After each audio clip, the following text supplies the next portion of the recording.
शाहू महाराजांनी ज्या वेळेला करवीर गादीवरती आले त्यावेळेला त्यांनी काय केलं की आपलं स्वतःचं जन्मस्थान, स्वतःच्या जन्मस्थानाचं महत्व शाहू महाराजांना त्यावेळेला सुद्धा वाटत होतं.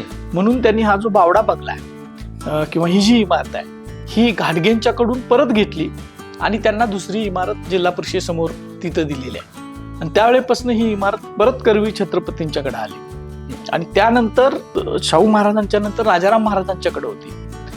राजाराम महाराजांनी काही ह्याच्यात ऍडिशन केलेले आहे. आणि त्यानंतर मग ज्यावेळेला भारत स्वतंत्र झालं त्यावेळेला ही इमारत म्हणजे हे सगळाच समूह जो आहे 6 एकराचा तब्बल हा एरिया आहे. जन्मस्थानाचा परिसर आहे तो सगळा. 6 एकराचा मोठा, म्हणून ह्याला 1922 ला याला लक्ष्मी विलास पॅलेस असेच नामकरण झालं. त्याचा एक ठराव सुद्धा आपल्याकडे आहे. तर त्याच्या अगोदर बावडा बंगला प्रसिद्ध होता. तर तो 6 एकराचा सगळा परिसर हा भारत सरकारमध्ये ज्यावेळेला करवीर संस्थान विलीन झालं त्यावेळेला सरकारी झाला.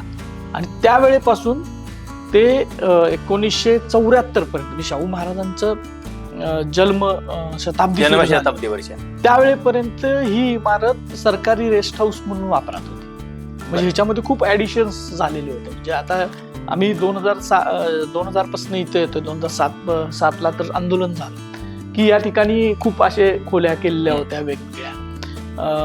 74 ला ज्यावेळेला हे स्मारक झालं त्यावेळेला ह्या खोलीमध्ये जुनी जी माणसं होती जन्म कुठं झाला तर शाहू महाराजांनी एक ठराव आहे शाहू महाराजांचा. त्यात तिने असं लिहिलं होतं की माझा म्हणजे बावडा बंगल्यामध्ये लक्ष्मीविलास पॅलेसमध्ये ज्या खोलीत जन्म झालाय त्या खोलीमध्ये एक पाटी संगमरवराची लिहून ठेवा की बापूसाहेबांचा आणि माझा जन्म या ठिकाणी झालाय. त्यामुळे ती परंपरेनं खूप लोकांना माहिती होती. पाटी कुठे आहे? ती आता इथं नाही आहे पण तो ठराव उपलब्ध आहे आपल्याकडे. तो कोल्हापूर पुरालेखागारातल्या ठराव बुकामध्ये तो तसा ठराव आहे. ती पाटी कालांतरानं ज्या वेळेला रेस्ट हाऊस झालं त्यावेळेला ती काढली असेल.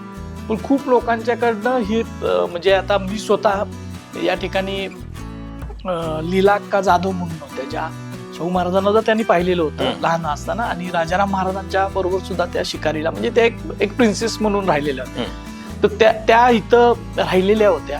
त्यांना मी एकदा घेऊन आलेलो होतो. त्यांना विचारलं की शाहू महाराजांचं जन्मस्थळ इथली नेमकी खोली म्हणजे एक अभ्यासक म्हणून की तर मग त्यांनी बरोबर तिथं त्या गेटवर त्यांना खूप वृद्ध झालेल्या होत्या. त्या 90 वर्षाच्या त्यावेळेला होत्या. त्यानंतर 6 वर्षांना ते वारल्या 96 वर्ष. तर त्यांना विचारलं ते चालत बुद्धी एकदम शार्प होती त्यांची म्हणजे सगळ्या घटना त्यांना आवडत होत्या. त्यांनी सरळ इथं आणला आणि इथं सांगितलं की इथं आलं की इथं आम्ही चप्पल बाहेर काढायचो ही परंपरा होती आणि इथं आम्ही पाया पडायचो पहिल्यांदा इथं आलो. आणि हेच ते ठिकाण शाहू महाराजांची जन्मखोली.